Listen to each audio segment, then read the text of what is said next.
علیکم ورحمۃ اللہ وبرکاتہ۔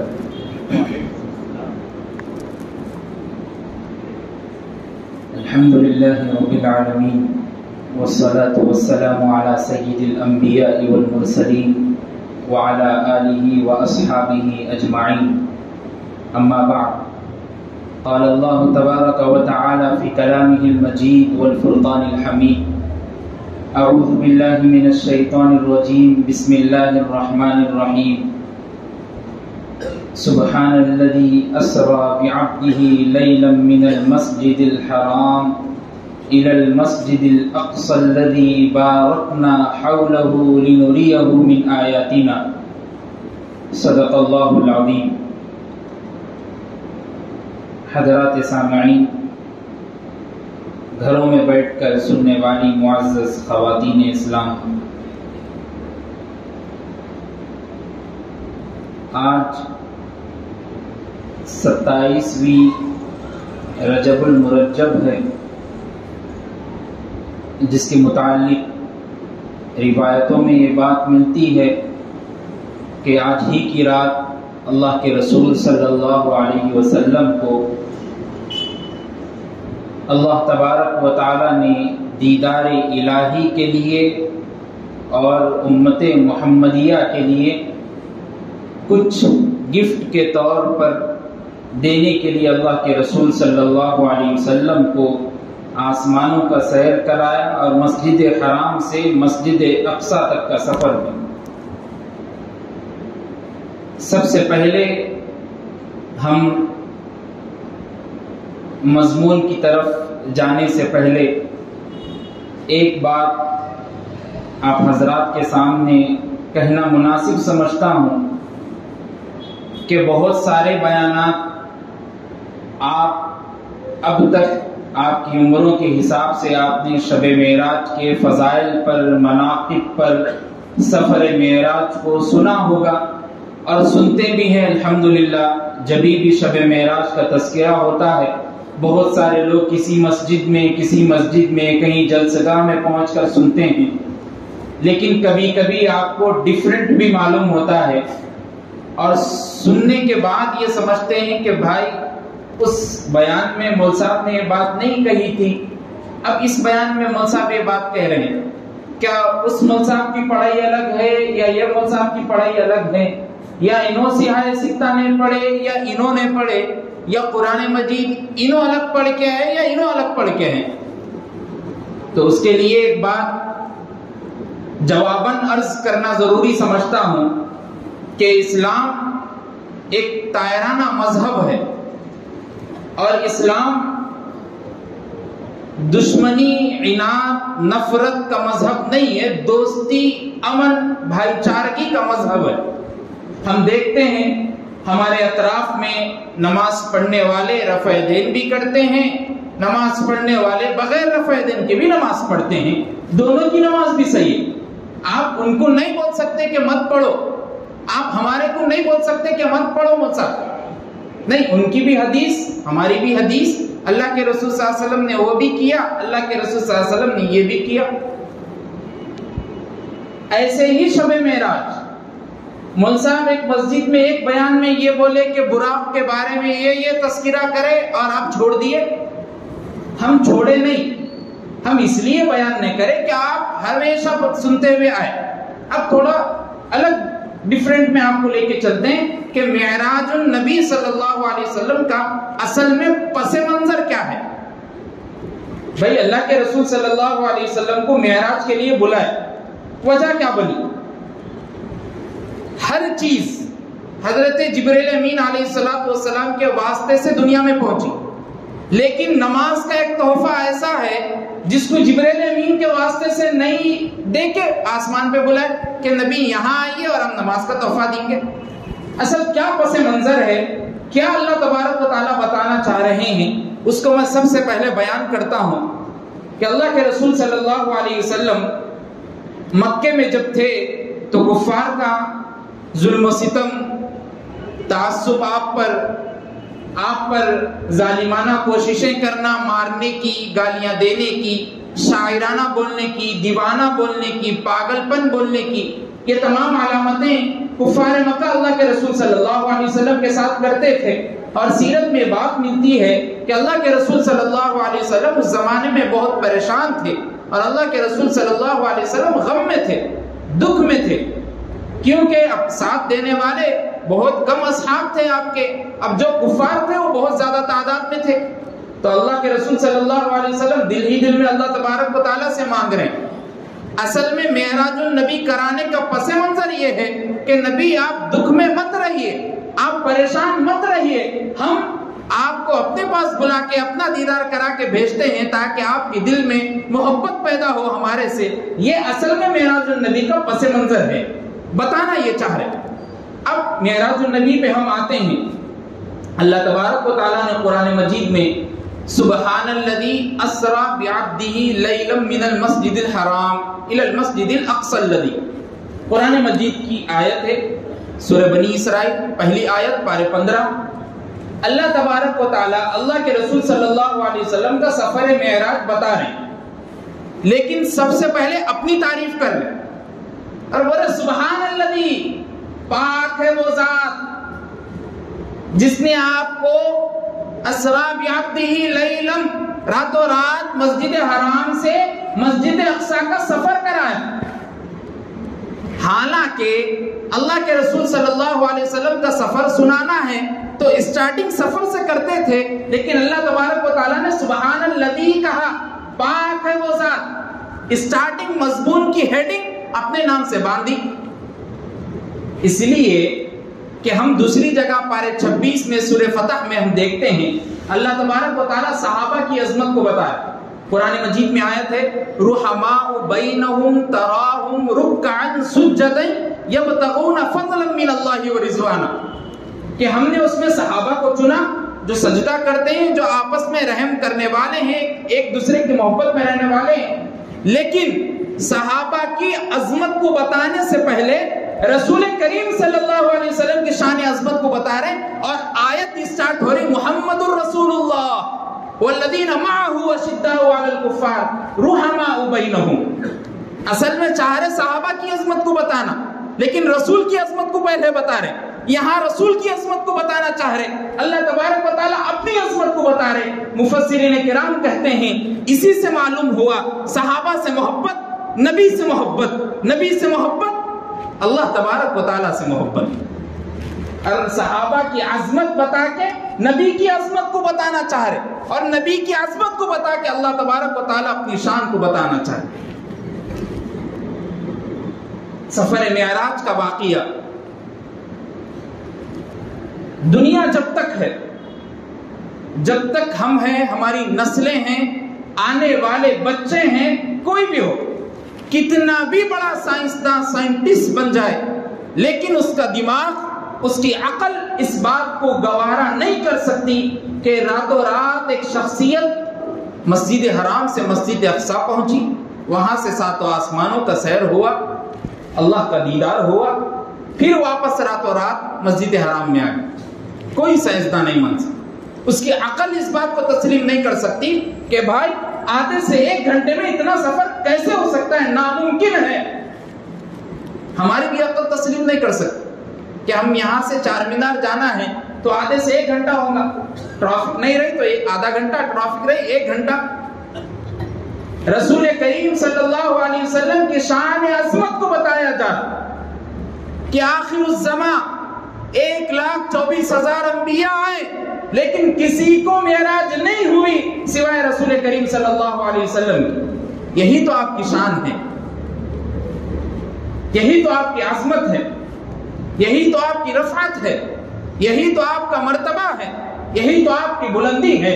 اسی لیے اللہ تبارک و تعالیٰ نے قرآن مجید میں کہا وَرَفَعْنَا لَكَ ذِكْرَكَ، اے نبی ہم نے آپ کے ذکر کو بلند کر دیا۔ بلند کرنے سے کیا مطلب؟ ایسے بلند کیا آنے والا ہر بچہ آپ کی شان کو تسلیم کرے گا، آپ کی عظمت کو تسلیم کرے گا، آپ کی صداقت کو تسلیم کرے گا۔ ہم نے پوری دنیا میں چپے چپے میں آپ کی عظمت کو بتایا، اور آنے والا ہر آدمی، ہر جینے والا ہر انسان آپ کی شان کو مانتا ہے۔ اسی لیے آخر میں شاعر نے بعد از خدا بزرگ توئی قصہ مختصر کہہ کر رسول کریم صلی اللہ علیہ وسلم کی سیرت کو ختم کیا. یعنی میں بیان کرتے کرتے تھک جاؤں گا، میری زبان بولتے بولتے تھک جائے گی، میرا لکھنے والا قلم، اس کے اندر کی ریفل، اس کے اندر کی شے یہ ختم ہو جائے گی، لیکن رسول کریم صلی اللہ علیہ وسلم کی شان، ان کی سیرت، ان کی عظمت کبھی ختم نہیں ہو سکتی. اس لیے بعد از خدا بزرگ تو ہی قصہ مختصر. اے خدا، اس کے بعد آپ ہی کو معلوم ہے، میں قصہ مختصر اتنا ہی بتانا چاہتا ہوں. ہم اسی نہج کو رکھتے ہوئے سیرت اللہ کے رسول صلی اللہ علیہ وسلم کی شب معراج کے واقعے کو بیان کرتے ہیں. اللہ کے رسول صلی اللہ علیہ وسلم کا واقعہ شب معراج کا بعض مؤرخین بیان کرتے ہیں کہ اللہ کے رسول صلی اللہ علیہ وسلم اس رات ام ہانی کے گھر پر آرام فرما رہے تھے، اور بعض کہتے ہیں کہ آپ کے گھر پہ چھت پر آرام فرما رہے تھے. بعض نے یہ روایت نقل کی تو بعض نے یہ روایت نقل کی، لیکن اس میں اصح جو صحیح جو اب تک اتم موجود ہیں وہ ام ہانی کا گھر ہے، اس لیے کہ اللہ کے رسول صلی اللہ علیہ وسلم کا آنا جانا بہت تھا. مکے کے بازو ہی ام ہانی کا گھر تھا، تو آپ وہیں سے دروازے میں داخل ہوتے اور ام ہانی کے گھر میں رہتے. تو اللہ کے رسول صلی اللہ علیہ وسلم اس رات ام ہانی کے گھر میں آرام فرما رہے تھے. اب وہ وقت آیا، وہ گھڑیاں آئی کہ اللہ تبارک و تعالیٰ اپنے پاس اپنے محبوب کو بلانا چاہ رہے ہیں. اللہ اپنے محبوب کو دیکھنا چاہ رہے ہیں، آپ کا دیدار کرانا چاہ رہے ہیں. تو اللہ تبارک و تعالیٰ نے حضرت جبرائیل امین علیہ الصلوۃ والسلام کو فرمایا کہ جبرائیل جاؤ، اللہ کے رسول صلی اللہ علیہ وسلم کو نماز کا تحفہ دینا ہے، آپ بلا کر لائی. حضرت جبرائیل امین علیہ الصلوۃ والسلام مہانی کے گھر پر آئے. اس سے پہلے یہ بات بتانا ضروری سمجھتا ہوں کہ سیرت کی کتابیں، آپ تاریخ کی کتابیں پڑھی ہیں، معلوم ہوگا میں نے تقریباً 14 یا 17 کتابیں صبح سے دیکھی. اس میں ایک بات مجھے معلوم ہوئی کہ جو شب معراج کا جو تذکرہ اور واقعہ ہوا وہ پیر کا دن تھا. میں نے کئی کتابیں دیکھی، بعض مورخین یہ کہتے ہیں کہ دوسرا دن تھا، لیکن اصح جو بات ہے وہ پیر کا دن تھا. پیر کے دن میں ایک عجوبہ ہے. آپ دیکھیے، ہم پڑھتے رہتے ہیں سیرت، اللہ کے رسول صلی اللہ علیہ وسلم کی پیدائش ہوئی پیر کے دن. اللہ کے رسول صلی اللہ علیہ وسلم ہجرت کر کے مکے سے مدینہ جا رہے ہیں. مکے سے جب نکل رہے ہیں تو پیر کا دن ہے. مدینہ جب پہنچ رہے ہیں تو پیر کا دن ہے. اما جان حضرت عائشہ رضی اللہ تعالی عنہا سے نکاح ہو رہا ہے تو پیر کا دن ہے. اللہ کے رسول صلی اللہ علیہ وسلم معراج کے لیے بلایا جا رہا ہے تو پیر کا دن ہے. خود اللہ کے رسول صلی اللہ علیہ وسلم دنیا سے پردہ فرما رہے ہیں تو پیر کا دن ہے.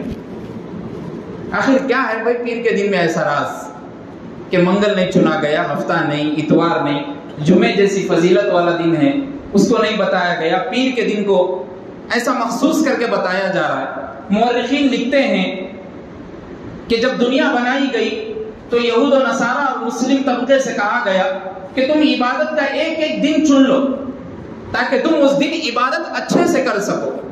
یہودیوں نے ہفتے کے دن کو چنا کہ ہم ہفتے کے دن اللہ کی عبادت کریں گے. حضرت موسیٰ نے جو جو ہمیں تعلیمات دیے ہیں اس کو ہم پڑھیں گے اپنے گھر میں جا کر. عیسائیوں نے کہا کہ ہم اتوار کے دن کو تسلیم کرتے ہیں، ہم اتوار کے دن اپنے گرجا گھر میں جا کر عبادت کریں گے، وہاں پر اپنی کتابیں پڑھیں گے، وہاں پر عیسائی تعلیمات ہم روشن کریں گے. ابھی بھی آپ گلف کنٹری میں، یورپ میں، امریکہ میں، سوئٹزر لینڈ، نیوزی لینڈ کے علاقوں میں آپ جائیے، وہاں کی کنٹریوں میں جائیے تو ہفتہ اور اتوار کو مارکیٹنگ بند رہتی، اس لیے کہ وہ عبادت خانوں میں رہتے ہیں. اور جب مسلم طبقے سے کہا گیا کہ تم ایک عبادت کو چن لو تو ان لوگوں نے جمعے کے دن کو تسلیم کیا. اس لیے ہم جمعے کے دن پابندی سے پانی نہا کر، صاف ستھرے ہو کر، عطر وغیرہ لگا کر، کپڑے نئے نوے پہن کر مسجد آتے ہیں، اللہ کی عبادت کرتے ہیں اور دوسرے دنوں کے مقابلے میں زیادہ عبادت کرتے ہیں. تو ہفتہ بھی نہیں لیا گیا، اتوار بھی نہیں لیا گیا، جمعے کے دن کو بھی نہیں لیا گیا، پیر کے دن کو لیا جا رہا. مورخین کہتے ہیں کہ اگر اللہ کے رسول صلی اللہ علیہ وسلم کی یہ ساری چیزیں ہفتے کے دن ہوتی تو یہودی کہتے کہ یہ نبی تو ہمارے نبی ہے، اس لیے اس عبادت کے دن بھیجا گیا.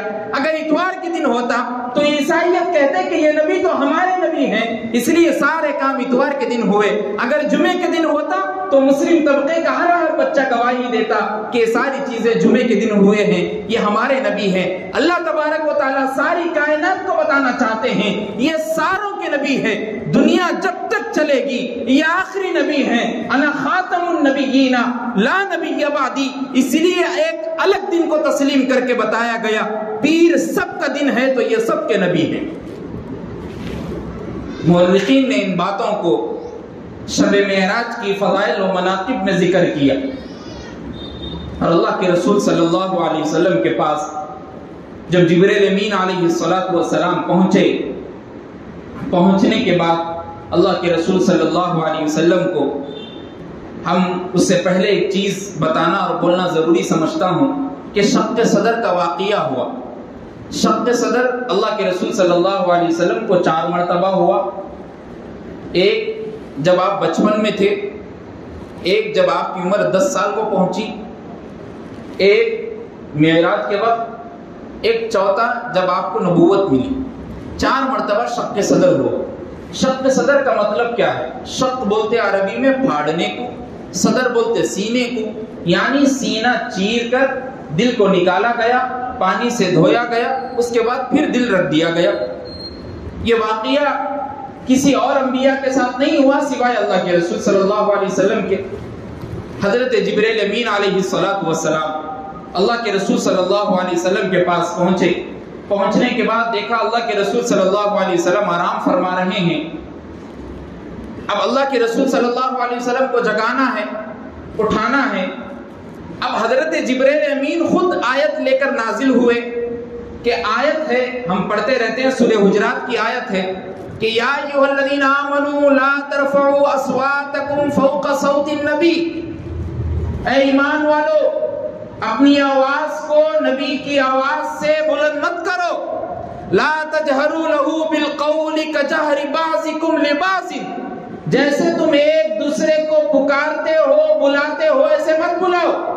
ان تحبط اعمالکم, اگر تم ایسا کرو گے تو تمہارے اعمال ضائع ہو جائیں گے.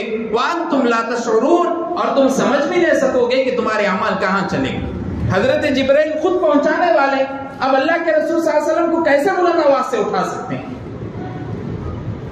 کیسے اٹھا سکتے ہیں؟ حضرت عمر رضی اللہ تعالیٰ عنہ کا وہ واقعہ بھی ہم کو معلوم ہے کہ اللہ کے رسول صلی اللہ علیہ وسلم جب دنیا سے پردہ فرما گئے تو آپ کی قبر انور کے سامنے بیٹھ کر تلاوت کر رہے تھے. اتنے میں 2 بدھو گاؤں کے قریے کے رہنے والے, دیہات کے رہنے والے آئے مسجد میں آ کر زور زور سے باتیں کرنے لگے. حضرت عمر نے 3 مرتبہ ان کے پاس کنکر پھینک کر مارا تاکہ وہ سمجھ جائیں, لیکن وہ دیہات کے تھے, گاؤں کے رہنے والے تھے, سمجھ نہیں سکے. اس کے بعد حضرت عمر کو کافی غصہ آیا. آپ اٹھے, اٹھ کر اپنی تلوار نیام سے نکالی اور ان کے گردن پر رکھ دی اور کہا کہ تم کہاں کے رہنے والے ہو؟ وہ دیہاتی وہ گاؤں کے کہنے لگے کہ ہم تو فلاں گاؤں کے رہنے والے ہیں, قریے سے آئے ہیں. حضرت عمر نے اپنی تلوار کو نیام میں رکھی. اس کے بعد کہا یاد رکھو, اگر تم مکہ اور مدینہ یا اہل شام یا ادھر کے کسی قبیلے کے رہتے تو یہ عمر آج تمہاری گردن کو تمہارے تن سے جدا کر دیتا. کیا تم کو نہیں معلوم اللہ کے رسول صلی اللہ علیہ وسلم پر یہاں زندہ ہیں اور آپ آرام فرما رہے ہیں, آپ کے سامنے اپنی آواز کو بلند مت کرو. حضرت جبریل امین علیہ السلام فرشتوں کے سردار ہے, پورے فرشتوں کے سردار ہے, روح الامین ہیں. حضرت جبرائیل کھڑے ہوئے ہیں کہ اللہ کے رسول صلی اللہ علیہ وسلم کو اٹھایا جائے. ایک نعت میں شاعر نے اس کو اپنے اشعار میں کہا کہ اللہ تبارک و تعالیٰ خود حضرت جبرائیل سے فرمائے کہ تو چوم لے تلیوں کو کافوری ہونٹوں سے, خود رب نے سکھایا ہے انداز جگانے کا. حضرت جبریل امین علیہ السلام جب جگایا آپ کو تو اللہ کے رسول صلی اللہ علیہ وسلم بیدار ہوئے تو اللہ تبارک و تعالیٰ نے کہہ دیا تھا حضرت جبرائیل کو کہ جبرائیل یہ نہ کہنا کہ آپ کو اللہ سے ملاقات کرنا ہے, سوال یہ رکھنا کہ محبوب اگر آپ چاہتے ہیں تو اللہ تبارک و تعالیٰ اپنا دیدار کرائیں گے اور آپ سے ملنا چاہتے ہیں. جب میرے محبوب راضی ہوں تو معراج کا سفر ہم کریں گے, ورنہ پھر کبھی دیکھ لیا جائے گا. جب جبریل امین علیہ السلام نے بات رکھی تو اللہ کے رسول صلی اللہ علیہ وسلم راضی ہوئے. بعض تفسیروں میں یہ بات بھی ملتی ہے کہ اللہ کے رسول صلی اللہ علیہ وسلم کو پہلے ویسے ہی کعبے کے پاس لے جایا گیا, وہاں پر شق صدر کیا گیا, آپ کے سینے کو چاک کیا گیا, پھر زمزم کے پانی سے دھویا گیا, پھر اس کے بعد اللہ کے رسول صلی اللہ علیہ وسلم کو اٹھایا گیا. یہ بھی بات ملتی ہے، یہ بھی بات ہے احادیث میں، جیسے راوی موجود ہیں، کعب بن مالک ہیں، ابو سلمہ انصاری ہے، جنہوں نے روایت کیا ہے، ان کی طرف سے ایک ایک روایت ہم تک پہنچی ہے۔ بخاری میں بھی روایت موجود ہے، مسلم میں بھی روایت موجود ہے، آپ پڑھ سکتے ہیں۔ اس کے بعد اللہ کے رسول صلی اللہ علیہ وسلم کو ایک سواری کا انتظام کیا گیا، جس کو ہم اور آپ بیانات میں براق کے نام سے سنتے ہیں۔ اب براق کا مطلب بھی ہم کو معلوم ہے، براق اصل میں برقن سے بنا، برقن کہتے ہیں بجلی کو، بجلی کی آہٹ، اس کو ہم دیکھنے سے ہماری آنکھیں کبھی کبھی چکما جاتی ہے، جیسے بجلی ایک دم کڑکی، ہم گھر سے باہر نکلتی جب تک بجلی غائب ہو جاتی، ہم دیکھ نہیں سکتے، صرف اس کی آواز سن سکتے ہیں، اس لیے اس کا نام براق رکھا گیا۔ اس کی تیز رفتاری کے سامنے اس کا کچھ نہیں کہہ سکتے، اتنی تیز رفتار سواری۔ جب اللہ کے رسول صلی اللہ علیہ وسلم کو براق کے سامنے حضرت جبرائیل نے پیش کیا تو حضرت جبرائیل براق جیسے ہی اللہ کے رسول صلی اللہ علیہ وسلم کو دیکھتا ہے، دیکھ کر شوخیاں کرتا ہے، اچھلنے لگتا ہے، کودنے لگتا ہے کہ دونوں کائنات کے سردار میری پیٹھ پر سوار ہوں گے، میری شان کیا ہوگی، میری عظمت کیا ہوگی۔ اتنے میں حضرت جبرائیل کہتے ہیں کہ براق خاموش ہو جاؤ، اسکت، خاموش ہو جاؤ، کیا تم کو نہیں معلوم تمہاری پیٹھ پر دونوں جہاں کے کائنات کے سردار سوار ہونے والے۔ اتنے میں اس کی شوخی ختم ہو جاتی ہے، پسینے میں عرق ہو جاتا ہے، بیٹھ جاتا ہے۔ اس کے بعد حضرت جبرائیل براق کے فضائل کو بتاتے ہیں کہ براق کی سواری کیا ہے، اس کی سپیڈ کتنی ہے، وہ کتنا تیز رفتاری سے بھاگتا ہے۔ حضرت جبرائیل کہتے ہیں اس کی تیز رفتاری کا عالم یہ ہے کہ آپ پلک جھپکنے کے برابر ہی اپنا سفر ختم کر دے گا۔ براق کی اس فضیلت کو بیان کرتے ہیں۔ اب ہمارے پاس ہم کہیں چار مینار مکہ مسجد گھومنے جاتے ہیں تو ہمارے کو بتانے والے، کوئی گائیڈ کرنے والے، ہم انگریز وغیرہ دیکھتے ہیں، کبھی آتے ہیں تو گائیڈ کرنے والے لوگ رہتے ہیں کہ چار مینار ہے، 400 سال قدیم ہے، یہاں حیدرآباد ہے، حیدرآباد کی بریانی بہت فیمس ہے، آپ کھا کر جائیے، فلاں یہ ہے، فلاں یہ ہے، فلاں یہ، حیدرآباد کی خصوصیات بیان کرتے ہیں۔ حضرت جبرائیل نے براق کی پوری خصوصیات بیان کی۔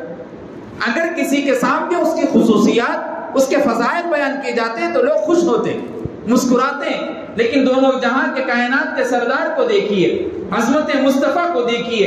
حضرت جبرائیل بتا رہے ہیں، اللہ کے رسول صلی اللہ علیہ وسلم کی آنکھ سے آنسو جاری ہے۔ حضرت جبرائیل جب اللہ کے رسول صلی اللہ علیہ وسلم کو دیکھتے ہیں، فرماتے ہیں اللہ کے رسول صلی اللہ علیہ وسلم کیا ہو گیا، میں اس کے فضائل بیان کر رہا ہوں اور آپ کے آنکھ سے آنسو جاری ہے۔ ایسے سردار کسی کو مل نہیں سکتے، ایسے رسول کسی امت کو ایسے رسول سے نوازا نہیں جا سکتا۔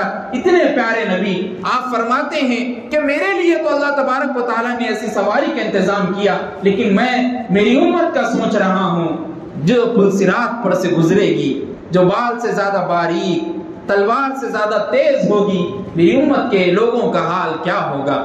حضرت جبرائیل فرماتے ہیں واقعی آپ محبوب کائنات ہیں، آپ کے جیسا کوئی اور نبی ہو نہیں سکتا۔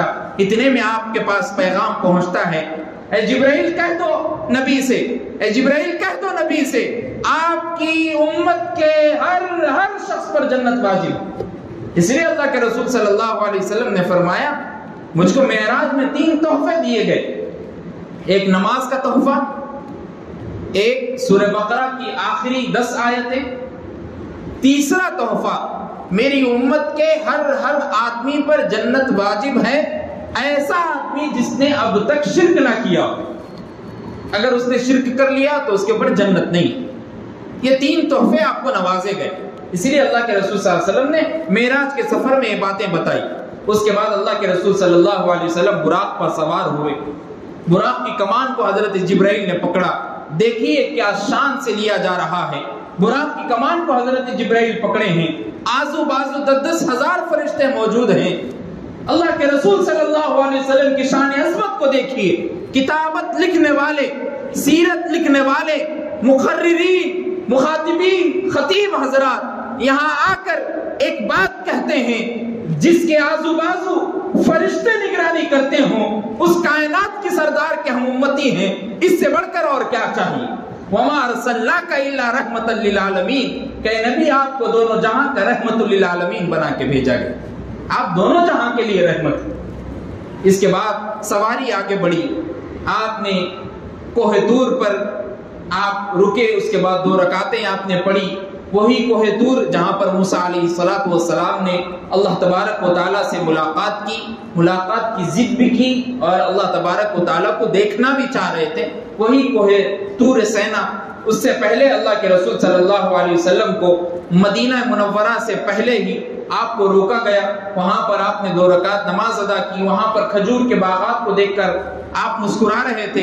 اتنے میں حضرت جبرائیل نے کہا کہ آگے آپ کا سفر یہی ہے، آپ کو یہی آنا ہے، یہی آپ کا مسکن ہے۔ جیسے ہی آپ نے سنا آپ کے چہرے پر خوشی ظاہر ہوئی۔ اس کے بعد شعیب علیہ السلام کی بستی سے آپ کا گزر ہوا، وہیں بھی آپ نے 2 رکعت نماز پڑھی۔ اس کے بعد حضرت موسیٰ علیہ السلام کی قبر مبارک کے پاس سے گزر ہوا، وہاں دیکھا اللہ کے رسول صلی اللہ علیہ وسلم کی احادیث میں بات ملتی ہے کہ اللہ کے رسول صلی اللہ علیہ وسلم نے دیکھا کہ حضرت موسیٰ علیہ السلام قبر مبارک میں نماز ادا کر رہے ہیں۔ آپ نے ان کو دیکھ کر سلام عرض کیا، اس کے بعد آگے نکلے، پھر مسجد حرام سے مسجد اقصیٰ پر پہنچے۔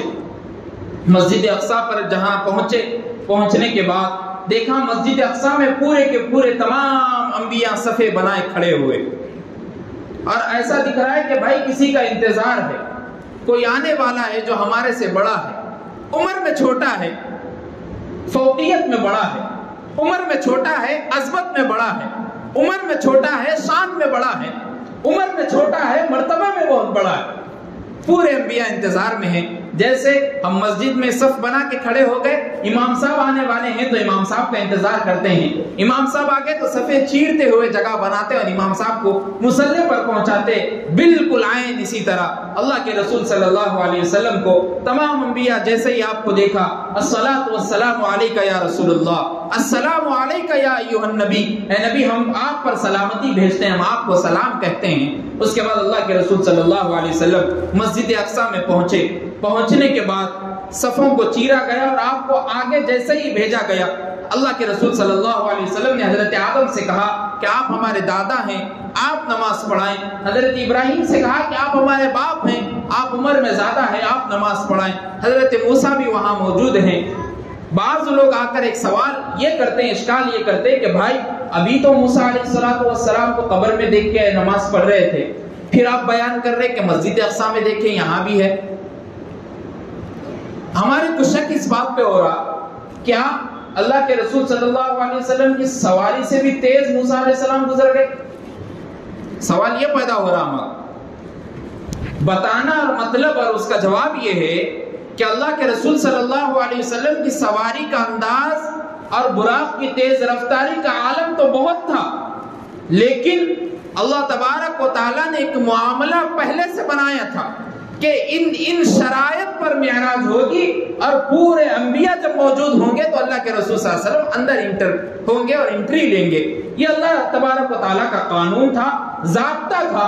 جب اللہ تبارک و تعالیٰ نے یہ سوچ لیا کن فیکن، جب اللہ تعالیٰ کسی چیز کو کرنے کا ارادہ کرتے ہیں تو اس سے کہتے ہیں ہو جا، تو وہ ہو جاتی ہے۔ براق کیا چیز ہے؟ خود بنانے والی ذات، براق کو اللہ تبارک و تعالیٰ نے خود بنایا ہے، اسی نے حضرت موسیٰ علیہ السلام کو مسجد اقصیٰ میں پہنچایا۔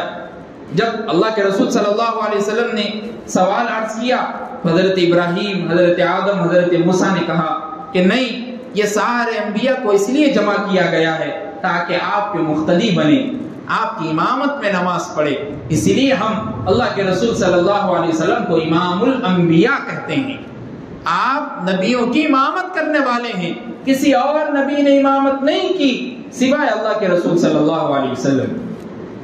اس کے بعد معراج میں مسجد اقصیٰ تک کا سفر ہوا۔ تقریباً اس میں کئی اور باتیں مقررین واعظین نقل کرتے ہیں، لیکن جس چیزوں کو بیان کرنا ضروری سمجھتا ہوں ان چیزوں کو بیان کر کے آگے بڑھ رہا ہوں۔ جیسے ہی مسجد اقصیٰ میں نماز ہوئی، اس کے بعد اللہ کے رسول صلی اللہ علیہ وسلم کو آسمانوں کا سیر کرانا تھا۔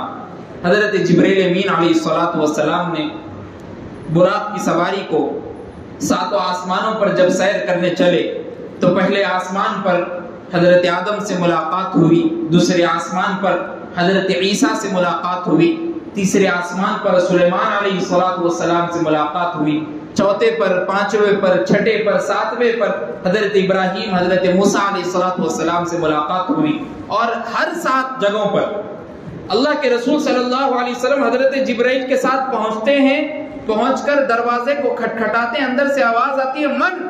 کون ہے؟ حضرت جبرائیل کہتے ہیں کہ میں ہوں اور میرے ساتھ محمد رسول اللہ صلی اللہ علیہ وسلم۔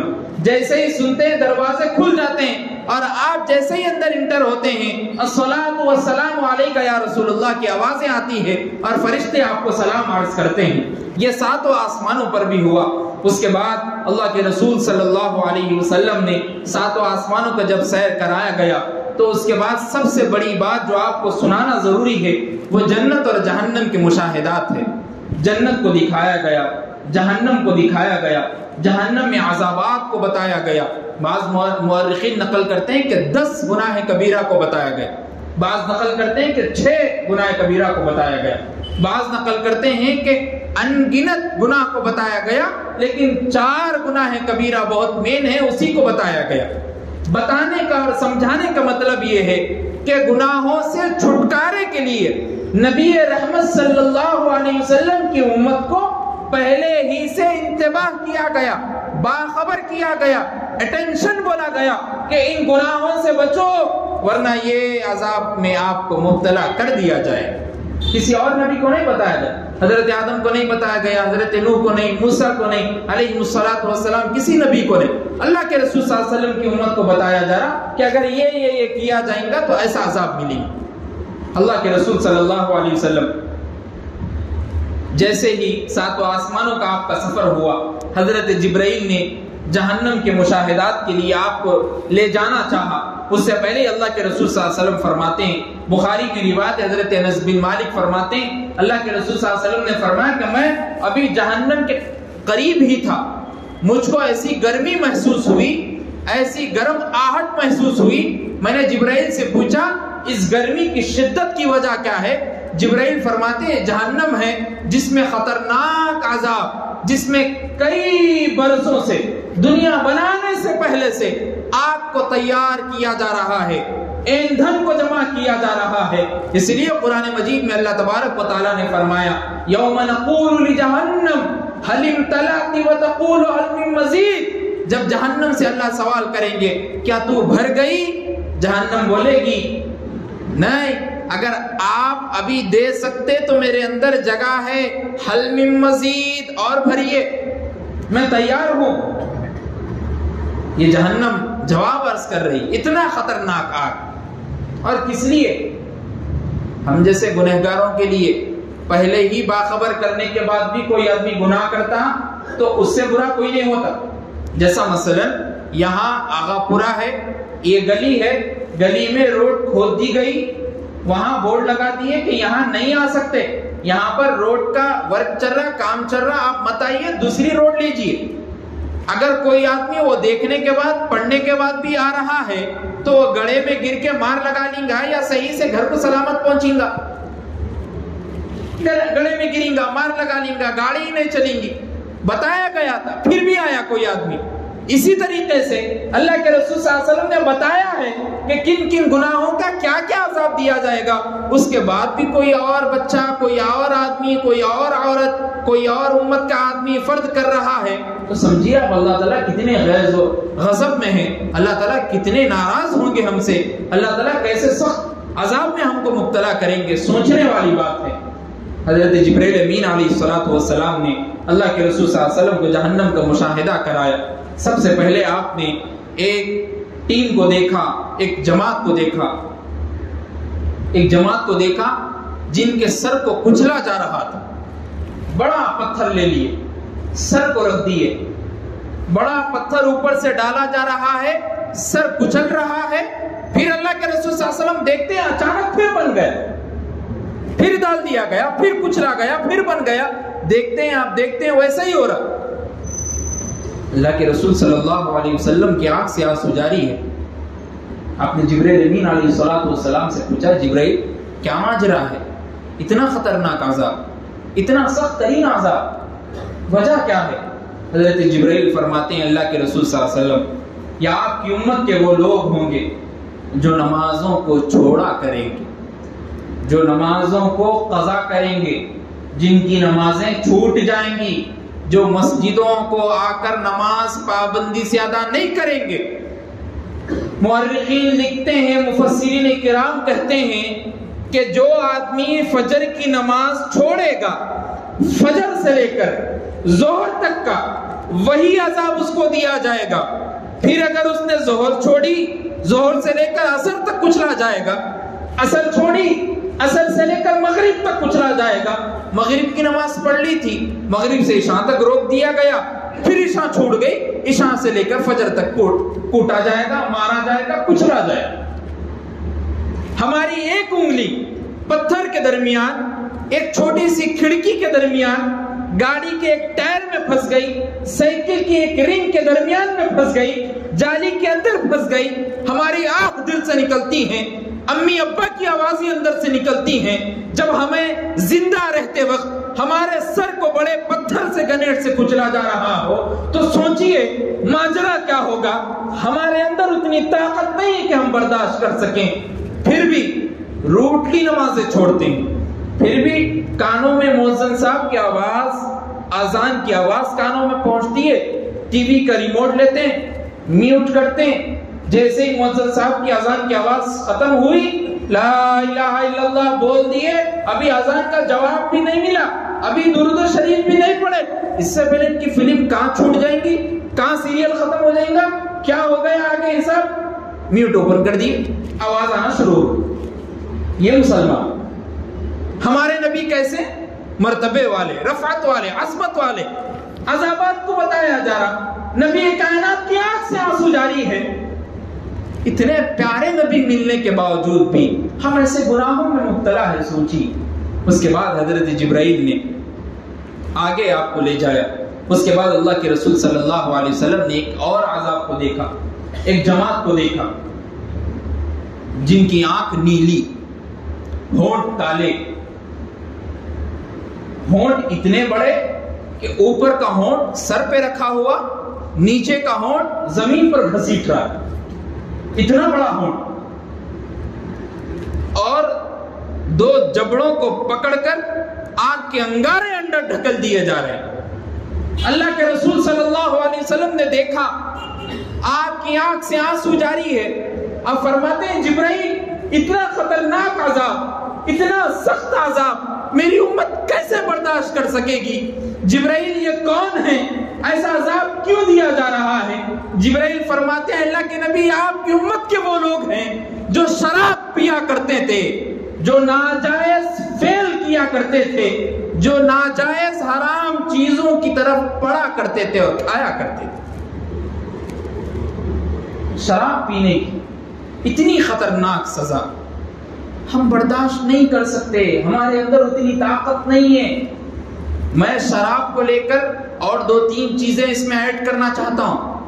میں ان نوجوانوں سے کہتا ہوں جو نوجوان گلی کوچوں میں کھڑے ہو کر پان ڈبوں میں سگریٹ، بیڑی وغیرہ کی نشے میں مبتلا ہیں، میں ان نوجوانوں سے کہتا ہوں جو گٹکے کی، تمباکو کی لت میں لگے ہوئے ہیں، میں ان نوجوانوں سے کہتا ہوں، ان کالجز میں پڑھنے والے بچیوں سے، بچوں سے کہتا ہوں جو ناجائز فعل کرتے ہوئے حرام اشیاء کو ڈال کر حقہ مارتے ہیں اور اپنی آنکھ سے، منہ سے، ناک سے، کان سے، جہاں کہیں سے سوراخ ماں سے دھواں نکالتے ہیں، میں ان بچوں سے، بچیوں سے بھی کہنا چاہتا ہوں۔ مفسرین کرام نے یہ عذاب کو ایڈ کر کے بتایا کہ حرام چیز صرف شراب نہیں ہے، حرام چیز سگریٹ بھی ہے، حرام چیز تمباکو بھی ہے، جس سے نشہ پیدا ہو گیا، جس کی لت لگ گئی، وہ ساری چیزیں حرام ہیں۔ اللہ کے رسول صلی اللہ علیہ وسلم کی حدیث سے آپ فرماتے ہیں کل مسکر حرام، ہر وہ چیز نشے دار ہو جس میں نشہ پایا جاتا وہ حرام۔ بچیے آپ، ہم اس عذاب کو برداشت نہیں کر سکتے، ہمارے اندر اتنی طاقت نہیں ہے، ہمارے اندر اتنی قوت نہیں ہے کہ ہم اتنے خطرناک عذاب کو برداشت کر سکے۔ اس کے بعد اللہ کے رسول صلی اللہ علیہ وسلم کو آگے لے جایا گیا، پھر ایک اور عذاب کو آپ نے دیکھا، ایک عذاب کو دیکھا، ایک جماعت تھی جس کے ناخن تانبے کے تھے، بڑے بڑے ناخن، اور بڑے بڑے ناخن سے کچھ اور نہیں کر رہے، اپنے ہی جسم پہ کھروج رہے، اپنے ہی جسم کو کھرود رہے، اور کھرود کر درد میں، تکلیف میں آہ آہ کی آوازیں آ رہی ہے. اتنی خطرناک عذاب میں مبتلا ہے، اوپر سے آگ نیچے سے آگ ہے، اور اپنے ناخن سے اپنی آنکھ کو چھیل رہے اور اپنی آنکھوں کو پھوڑ رہے ہیں. اور ایک جماعت کو اسی میں دیکھا، دو آدمی بیٹھے ہیں، ایک آدمی سامنے والی آدمی کی آنکھ پھوڑ رہا ہے پتھر سے، پھر وہ آدمی اس آدمی کی آنکھ پھوڑ رہا ہے، دونوں کی آنکھیں صحیح ہو رہی ہے تھوڑی دیر میں، پھر وہی عمل جاری ہے. اللہ کے رسول صلی اللہ علیہ وسلم نے جیسے ہی عذاب کو دیکھا، حضرت جبرائیل سے فرمانے لگے، اے جبرائیل یہ کون ہیں؟ حضرت جبرائیل فرماتے ہیں یہ آپ کی امت کے وہ نوجوان مرد ہے، وہ نوجوان عورتیں ہیں جو بدکاری کے لیے، فعل حرام کے لیے ناجائز غلط نظریں کسی کے اوپر ڈالا کرتے تھے. ہم سارے معاشرے سے میں مخاطب ہوں، گھر میں بیٹھ کر سننے والی خواتینوں سے بھی مخاطب ہوں. اپنے بچیوں کو کالجز، یونیورسٹیوں میں، اسکولوں میں پڑھنے کے لیے بھیج تو رہے ہیں، لیکن کیا کبھی آپ نے ان کو پریکٹیکل طور پہ پردے کا طریقہ بتایا؟ کہ آپ نے کبھی ان کو نظروں کی حفاظت کے بارے میں بتایا؟ کیا کبھی آپ نے نظروں کی حفاظت اور پردے کی اہمیت کا بیان مولانا کی زبان سے کبھی آپ نے سنایا یا کسی کتاب میں پڑھ کر ان کو سنایا؟ نہیں. تو یاد رکھیے آپ کو بھی اللہ کے یہاں جواب دینا ہوگا. گھر میں حلال طریقے سے ہونے کے باوجود بھی ناجائز اور فعل حرام کو کرنے کے لیے، زنا جیسے کام کو کرنے کے لیے نوجوان بچے باہر کے ماحول میں مبتلا. ان ساروں کا عذاب اللہ کے رسول صلی اللہ علیہ وسلم نے امت کو دکھایا اور بتایا. پھر آگے بڑھا، آگے جیسے ہی جبرائیل امین علیہ الصلوۃ والسلام نے آپ کو پہنچایا، آپ نے ایک جماعت کو دیکھا.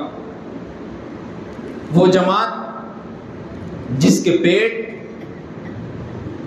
اتنے بڑے تھے، بعض روایتوں میں آتا ہے کہ ہانڈے کے جیسے بڑے تھے، ہانڈے کے جیسے بڑے پیٹ، اور ان پیٹوں میں بچھو، سانپ، زہریلے کیڑے مکوڑے سب مبتلا ہیں. اور جیسے ہی وہ لوگوں کو کھانے کی بھوک لگ رہی ہے، پیپ اور خون دیا جا رہا ہے پینے کے لیے، اور کھانے کے لیے بات آ رہی ہے. قرآن مجید میں بھی تذکرہ ہے، شجرۃ الزقوم طعام الاسیم کالمہل یغلی فی البطون. ببول کے کانٹے دار درخت ان کو دیے جائیں گے، جیسے ہی وہ پیٹ میں پہنچیں گے حلق سے اترنے کے لیے جگہ نہیں رہے گی، تڑپ میں آہا کی آوازیں آنے لگے گی. جیسے اللہ کے رسول صلی اللہ علیہ وسلم نے دیکھا، حضرت جبرائیل سے پوچھا، آپ کی آنکھ سے آنسو جاری ہے، جبرائیل یہ کون لوگ ہیں؟ حضرت جبرائیل فرماتے ہیں، اللہ کے رسول صلی اللہ علیہ وسلم یہ آپ کی امت کے وہ لوگ ہیں جو سود کھایا کرتے تھے، جو مٹی کھایا کرتے تھے، جو انٹرسٹ لیا کرتے تھے. میں اس سے پہلے بھی جمعے کے بیان میں سود خور کی ممانعت پہ بیان ہوا تھا، اس میں نے کہا تھا کہ سود کھانے والا، سود لینے والا، سود کی گواہی دینے والا، سود کے بارے میں پین قلم اٹھا کر لکھنے والا، سود کے بارے میں پیپر جیسی چیز کو لا کر دینے والا، سارے لوگ اسی عذاب میں مبتلا ہیں. ہم تقریباً ایسے ماحول میں جی رہے ہیں جہاں پر بینکوں میں پیسہ جمع کرتے ہیں، انٹرسٹ کے ساتھ پیسہ لگ کر آتا ہے. بہت سارے لوگوں کو مسئلے نہیں معلوم، اب معلوم بھی ہے تو بھائی پیسہ بڑھ کے آ رہا نا، جان دو حلال حرام کہاں سے ہے. رہن کے گھر کا مسئلہ آتا تو مول صاحب بتائے ہمارے کو رہن کا گھر نہیں لینا ہے، پھر بھی اب جان دو فائدہ ہے نا اس میں، 2 سال تک کرایہ رک جا رہا، پھر اوپر سے کیا ہے پیسے بھی اپنے آپ کو آ جا رہے، پھر 5 لاکھ روپے دیے سو فائدہ ہے، گھر بھی اپنا 2 سال تک کرایہ بھی نہیں دینا ہے، 5 لاکھ اوپر سے بھی آ جائے، فائدہ دکھا. بس ہمارے لوگ پورے ادھر ہی پوری لائن، جیسے انا پورنا کے واسطے KCR صاحب کا 5 روپے کا کھانا رہتا تو کیسا لائن بناتے، ویسا حرام چیز ہے تو ہمارے لوگ پورے ویسا لائن بناتے. ہمارے لوگوں کو کیا ہے حلال بولتے کہ پورا دل پہ آتا، تھوڑے تو ایسے ہے ہارٹ اٹیک آ جاتا ہوں، ماں ایسا اتنا زکات دینا ہے، اتنا نکلتا میرا پیسہ، ہاں صدقہ بھی دینا پڑتا، ہاں اللہ معاف نہیں کرتے. عید کے بعد عید الفطر کا جو فطرہ ہے وہ دینا پڑتا، نہیں دیا تو کیا بولتے ہیں صاحب، ہوتا کیا کچھ بھی گناہ؟ ایک بار نہیں دے رہے، ہاں وہی ایک بار عید کی نماز، عید کے کپڑے نہ کو پہنو، ایک مرتبہ شلخمہ نہ کو بناؤ گھر میں، ایک مرتبہ بریانی نہ کو بناؤ گھر میں، ایک مرتبہ گھر کے پردے نہ کو چینج کرو، ایک مرتبہ مہمان آ رہے سو لوگوں کو بولو نکو نکو نکو، ہوتا؟ وہ نہیں ہوتا ہمارے سے، کئی کو نہیں ہوتا، اس لیے نہیں ہوتا کہ خاندان والے کیا سمجھیں گے، خاندان والے یہ سمجھیں گے ارے بھائی کیا بھائی انہیں کیسا ہے، یہ ہے وہ فلاں باتیں نہیں سن سکتا میں، یہ کیا ہے بولے تو کسی کو دے رہے نا مول صاحب، ان کو کئی کو دینا، میرے پاس ہی رکھ لے گا میں کھا لیتا ہوں، اور ٹھیک ہے کھا لو، اس لیے اس کو یہ عذاب پتہ ہے کہ اتنا بڑا پیٹ ہوں گا، اس میں یہ ہوں گا اور ایسا ایسا کھلایا جائیں گا اس کے باوجود بھی اگر بولنے کے بعد کوئی آدمی نہیں سن رہا تو سوچیے آپ اس سے زیادہ کوئی پاگل ہوں گا ہماری دنیا میں؟ نہیں ہوتا، بتانے کے بعد بھی، الرٹ کرنے کے بعد، اٹینشن بولنے کے بعد بھی جا رہا ادھر، باخبر کرنے کے بعد بھی جا رہا ادھر، بولے تو اس سے پاگل کوئی نہیں۔ اس کے بعد اللہ کے رسول صلی اللہ علیہ وسلم کے سفر معراج کو آگے بڑھایا گیا، پھر ایک آخری عذاب کو آپ نے دیکھا، عذاب کو دیکھا کہ چند لوگ ہیں، وہ لوگ اپنے کان کا گوشت، اپنی باڈی کا گوشت کاٹ رہے ہیں اور خود کھا رہے ہیں، اپنے جسم کا گوشت کاٹ رہے اور کاٹ کے خود کھا رہے۔ اب اللہ کے رسول صلی اللہ علیہ وسلم حیران ہو گئے، اتنا خطرناک عذاب اور کھا رہے ہیں تو کھائے نہیں جا رہا۔ آپ سوچئے، آپ ڈاکٹر ہیں، آپ پڑھے لکھے لوگ ہیں، آپ جا کے سائنسدان سے پوچھئے، ڈاکٹر سے پوچھئے کہ بھائی انسان کا گوشت کیوں نہیں کھا سکتے؟ آپ پوچھئے، کبھی معلومات ہوگی کہ انسان کے گوشت میں کیسے کیسے آئین ہے، اور تقریباً ایک آدمی اگر کسی انسان کا گوشت کھا رہا ہے تو تقریباً ڈاکٹرز کے میں نے سنا ہے اور کتابوں میں پڑھا ہے کہ وہ آدمی زیادہ دن تک زندہ نہیں رہ سکتا، اور بعض چیزوں پہ تو میں نے سنا ہے منٹوں میں گھنٹوں میں وہ مر جاتا، اس لیے کہ ایک انسان کا گوشت نہیں کھا سکتا، وہ اس میں ہمت نہیں ہے، اس کا پیٹ وہ گوارا نہیں کرتا۔ اور اللہ کے رسول صلی اللہ علیہ وسلم وہاں دیکھ رہے ہیں کہ اپنا گوشت کاٹ رہا ہے اور اپنا خود کھا رہا ہے۔ حضرت جبرائیل سے جب پوچھا کہ جبرائیل یہ کیا وجہ ہے، کیوں عذاب دیا جا رہا ہے، حضرت جبرائیل نے فرمایا اللہ کے رسول صلی اللہ علیہ وسلم آپ کی امت کے وہ لوگ ہیں جو چغلی اور غیبت کیا کرتے تھے۔ اب ہے کیا وہ غیبت؟ اور عام ہے غیبت، گھر میں بیٹھ کر سننے والی خواتین سے زیادہ مخاطب ہوں میں غیبت میں، چغلیوں میں، خاموش بیٹھنا نہیں ہوتا ان لوگوں سے۔ فون ہاتھ میں ہے آج کل، فون لگا دیے، کسی کو مامی کو کسی کو خالہ کو فون لگا کے 1 گھنٹے تک کیا بیان کرتے، انہیں ویسا کرا، انہیں ایسا ہے، انہیں وہ ہے، انہیں فلاں ہے، ان کے بیٹے کو دیکھے ہمارا بیٹا کچھ بھی نہیں کرا، انہیں وہ ہے، ایک ہی غیبت۔ اب ان میں پورا ہرس پڑتے رہے، لالچ آ جائے، دوسرا جو کال پہ ہے اس کے اندر لالچ آ جائے کہ انہوں پورا کانا بھر دیے میں۔ اور ہمارے مرد حضرات ایک دوسرے کی چغلی میں مبتلا، آزو بازو 2 بھائی آپس میں بیٹھے ہوئے، جیسے ایک دوست اٹھ کے کھڑا ہو جاتا چلے جاتا باہر، دوسرا دوست ہے انہیں، لیکن دوست کی آستین میں سانپ بن کے بیٹھا ہے، دشمن کو بول دیتا جاتے نہیں ہے، ایسے نہیں ہے، میں جیسا سمجھ رہا ہوں ایسا نہیں ہوتے ہیں، بہت ڈینجر ہے، اپنے حیدرآبادی زبان میں بول سکتے بہت کراک ہے، ان سے نہیں لگا لینا۔ ارے بھائی دوست ہے نا تم، کئی کو پھر ان کے ساتھ رہ رہے، ایسے رہ رہے خالی، اب کئی کو ان کو دکھانا ہمارے امی کے ان کے ہونا، اس لیے ہم ساتھ میں رہ رہے، پھر جانے کے بعد برابر چغلی کرتے ہو، نہیں معلوم سزا کیا ہے۔ احادیث میں پڑھ رہے لا يدخل الجنت قطات، لا يدخل الجنت قاطع، لا يدخل الجنت قطات، چغل خور جنت میں نہیں جائیں گا، صاف طور پہ اللہ کے رسول صلی اللہ علیہ وسلم فرما رہے۔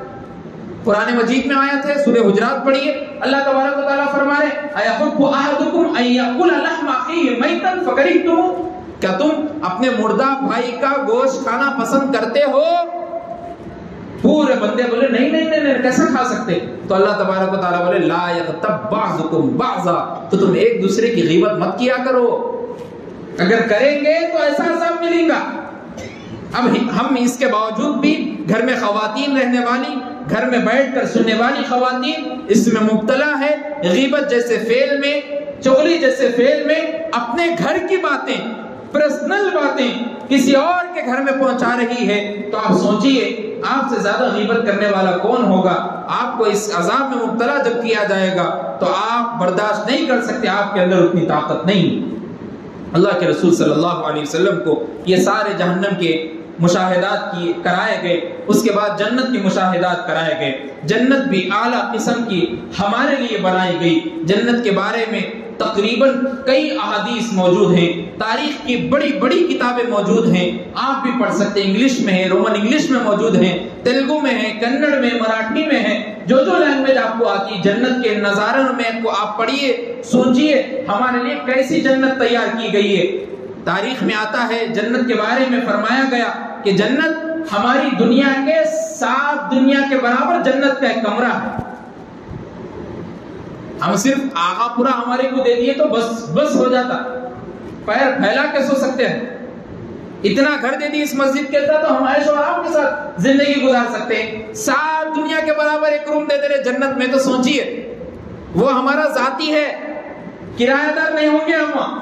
اور یہاں پر چھوٹے چھوٹے ٹکڑے کے لیے لڑ لیتے رہتے، چبوترا سامنے ہے گھر کے، اس پہ کوئی اور آ کے بیٹھا تو اب ان کو ایسا انگار آ رہی دل میں سے، کیسا بیٹھ سکتا انہیں، کیوں بیٹھا انہیں، اس کا گھر وہاں ہے، اس کے ابا کی ہے کیا، فلاں کی ہے کیا، ہمارے ابا کا ہے، انہوں کمائے ہم کمائے، کہاں لے کے جاتے کمائے تو، کدھر تک لے کے جاتے کمائے تو، زمین کئی لاکھ لوگ رکھ کے چلے گئے، نظام سرکار کی دولت ہے دولت ہے دولت ہے بول کے حیدرآباد بولتے، کیا نظام سرکار لے کے چلے گئے؟ نہیں لے کے گئے۔ پرسوں ہی 8ویں نظام مرے، کیا تھا ان کی خبر میں؟ وہی کفن کا ایک ٹکڑا وائٹ والا 4 میٹر کا 2 میٹر کا لپٹ کے چھوڑ دیے۔ اتنا ہے، دنیا اتنی ہی ہے۔ آخرت کو بتانے کے واسطے معراج کا سفر ہوا، کتنا حسین سفر ہے، آپ دیکھیے کتنی چیزیں ہم کو معلوم ہو رہی ہے۔ دیکھیے دنیا کی حقارت کو ختم کرنا ہے، دنیا تو ختم ہونے والی ہے۔ والآخرۃ خیر لمن اتقى، متقیوں کے لیے تو آخرت ہے، جو باقی رہی وہ آخرت ہے، دنیا تو ختم ہونے والی ہے۔ اسی لیے علامہ اقبال رحمۃ اللہ علیہ نے کہا تھا، ایک دن مرنا ہے آخر موت ہے، کر لے جو کرنا ہے آخر موت ہے۔ موت سے کسی کو رستگاری ہے، آج ان کی تو کل ہماری باری۔ اتنا ہی ہے انسان کا سفر۔ جنت ہمارا انتظار کر رہی ہے، جنت میں تقریباً ہر چیز سے ہم کو نوازا جائے گا۔ جن لوگوں نے دنیا میں رہ کر کسی عورت کی طرف نگاہ اٹھا کر نہیں دیکھی، اپنی نظروں کی حفاظت کی، عورتوں نے مردوں کی طرف نگاہ اٹھا کر نہیں دیکھی، ان کے لیے حوروں کا انتظام کیا گیا۔ ان حوروں کے بارے میں اللہ تبارک و تعالیٰ نے قرآن مجید میں کہا، وحور عین کامثال اللؤلؤ المکنون، وہ حور ان کی آنکھیں موتیوں کی طرح چمک رہی ہوگی۔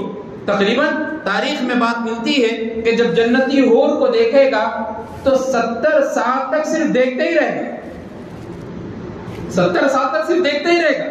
بعد میں جب حور بولے گی کیا صرف دیکھتے ہی رہو گے، تو پھر 70 سال تک اس کی آواز کو صرف کان میں سنتا رہے گا۔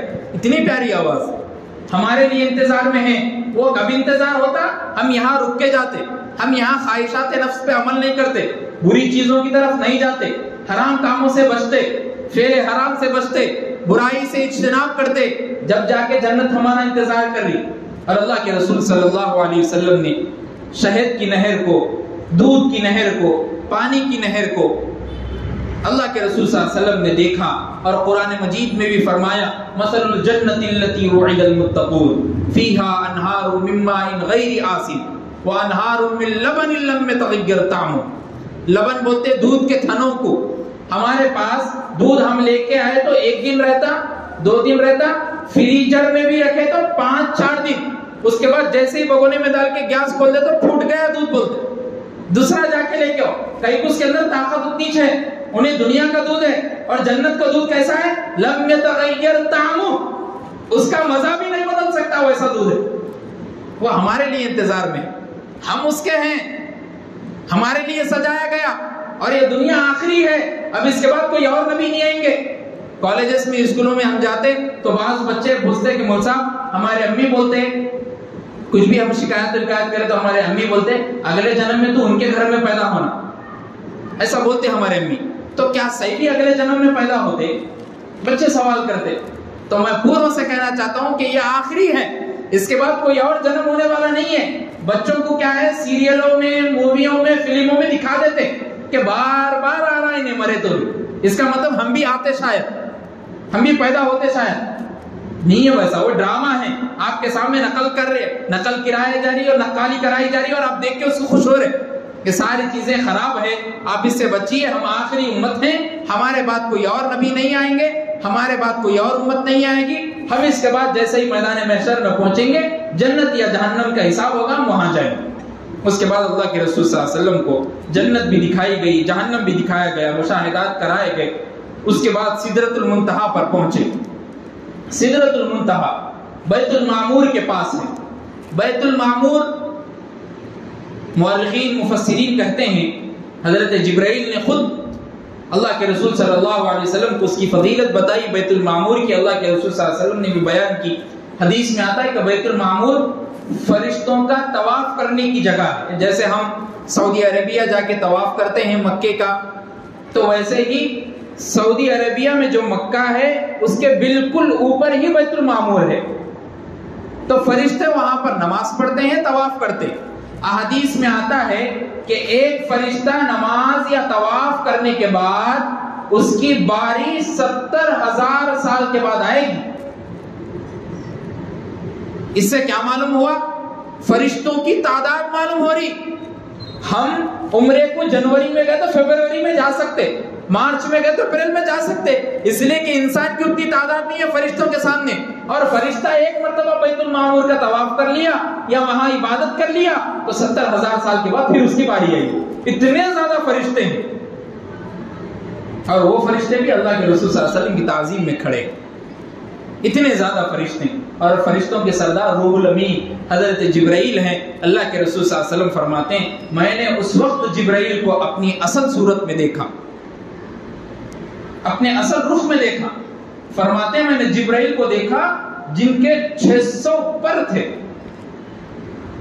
اور اللہ کے رسول صلی اللہ علیہ وسلم فرماتے ہیں جبرائیل کے 600 پر ہیں، صرف ایک پر پوری دنیا کو قابض کرنے کے لیے کافی ہے۔